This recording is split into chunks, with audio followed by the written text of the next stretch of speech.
दोस्तों, आज की इस कहानी के जरिए मैं आपको भगवान श्री कृष्ण की कहानी शेयर करने वाला हूँ, जो आपकी सारी चिंताएं दूर कर देगी। दोस्तों, आपको इस कहानी से बहुत कुछ सीखने को मिलने वाला है, इसलिए इस कहानी को अंत तक जरूर सुने।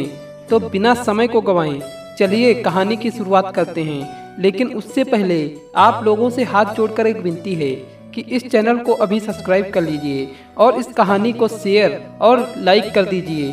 क्या पता आप लोग पूरी कहानी सुने या ना सुने, लेकिन लाइक जरूर कर दीजिएगा और अपने मित्रों के साथ में शेयर भी करिएगा।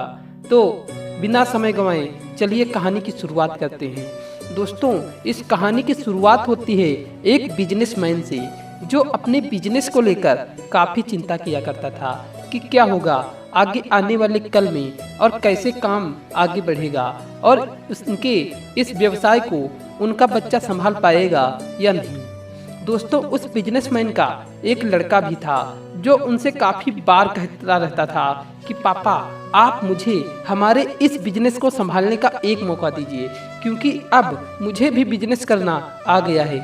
लेकिन वो व्यक्ति कभी भी अपने बेटे को मौका नहीं देता था। दोस्तों, एक दिन इस बिजनेसमैन को दिल का दौरा पड़ जाता है और इसके चलते उनको हॉस्पिटल में भर्ती किया जाता है। जैसे ही ये खबर उनके बेटे को पता चलती है, उनका बेटा दौड़ करके हॉस्पिटल में पहुंचता है। बेटा हॉस्पिटल में पहुंचने के बाद उसने ये देखा कि उनके पापा अब एडमिट हैं और डॉक्टर्स ने उनसे ये कहा है कि आपके पापा अब पहले से थोड़ा ठीक हैं और धीरे धीरे करके वे अब रिकवर हो जाएंगे। फिर उस लड़के ने अपने एक दोस्त को कॉल करके वहाँ पर बुला लिया।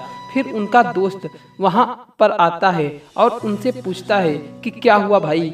फिर उस बिजनेसमैन के लड़के ने अपने दोस्त से कहा कि मेरे पापा को दिल का दौरा आया है और उन्हें अस्पताल में एडमिट किया हुआ है। इसके बाद उस बिजनेसमैन का लड़का अपने दोस्त से कहता है कि चल ना जरा बाहर चल के आ जाते हैं और बहुत देर हो गई है इधर।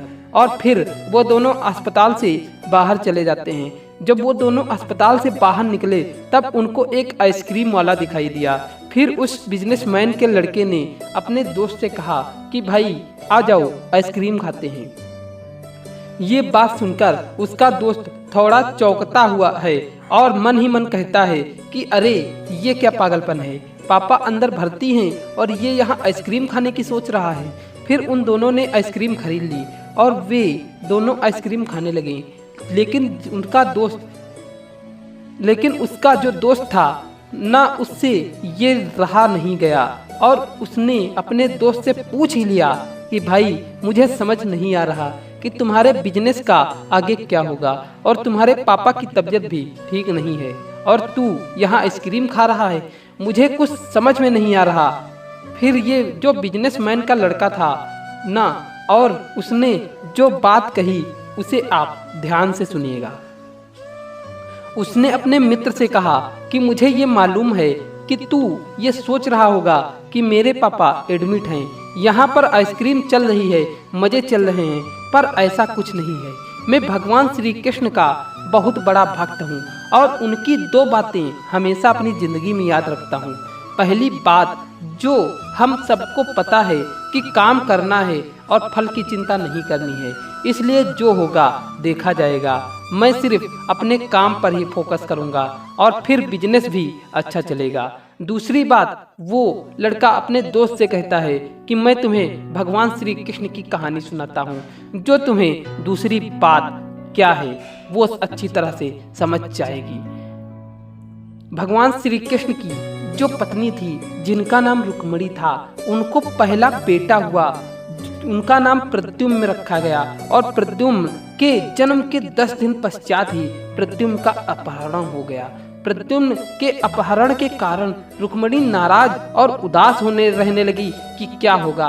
भगवान श्री कृष्ण रुक्मिणी जी से कहते थे कि चिंता मत करो, क्योंकि प्रद्युम्न जहाँ पर भी होगा वहीं पर ठीक ठाक होगा। लेकिन इतना समझाने के बावजूद भी रुक्मिणी अपने बच्चे की चिंता में उदास और निराश रहती थी और इस तरह चिंता करते करते रुक्मिणी जी के 18 साल बीत गए। 18 साल के बाद द्वारका में जब प्रद्युम्न की वापसी हुई और जब प्रद्युम्न द्वारका में वापस आए तो उनके साथ में उनकी पत्नी मायावती भी थी। अब समस्या ये थी कि मायावती की उम्र प्रद्युम्न से 20 साल ज्यादा थी। वहां रुक्मणी पहले तो खुश हुई कि बच्चा वापस आ गया, फिर से दुखी हो गई क्योंकि इतनी बड़ी लड़की से शादी की। इसलिए रुक्मणी फिर से भगवान श्री कृष्ण से जाकर कहने लगी कि ये क्या हो गया। फिर भगवान श्री कृष्ण ने माँ रुक्मणी जी से कहा कि जो हो गया उसे स्वीकार कर लो और आगे बढ़ो, चिंता मत करो। लेकिन माँ रुक्मणी ये कह रही थी कि बड़ी लड़की से शादी क्यों कर ली, और ये लड़का और यही लड़की मिली थी क्या, और इस बात को स्वीकार नहीं कर पा रही थी। इसके कारण 8 साल तक रुक्मणी जी दुखी और निराश रही। 8 साल के बाद रुक्मणी जी ने यह स्वीकार कर लिया कि प्रद्युम्न ने जो यह शादी करी थी वो ठीक है, इसलिए ज़्यादा चिंता करने की कोई ज़रूरत नहीं है, और उस शादी को उन्होंने स्वीकार कर लिया। दोस्तों, इस तरीके से रुक्मणी जी ने अपने जिंदगी के 26 साल उदासी में बिता दिए।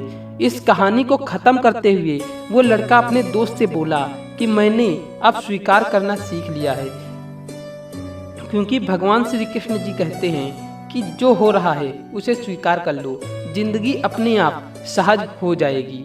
दोस्तों, ये छोटी सी कहानी जो हमें 2 बड़ी बातें सिखाती है, और यही बातें मैं आपके साथ शेयर करना चाहता था कि ये जिंदगी में जो कुछ भी घटता है उसे स्वीकार करना सीख लीजिए, और फिर जिंदगी अपने आप सहज हो जाएगी। हमारे नियंत्रण में जितने भी चीज़ें होंगी उन चीज़ों पर तो हमें ज़रूर नियंत्रण रखना चाहिए, लेकिन जो चीज़ें हमारे नियंत्रण से बाहर हैं उन चीज़ों को हमें स्वीकार कर लेना चाहिए। अगर हमने स्वीकार नहीं किया तो हमें भी माँ रुक्मणी की तरह बहुत सालों तक उदास रह जाएंगी।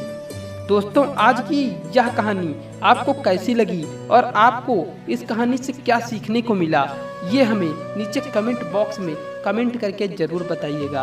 और साथ ही साथ श्री कृष्ण की ये कहानी अगर आपको पसंद आई होगी तो इस कहानी को अपने दोस्त के साथ अवश्य शेयर कीजिएगा।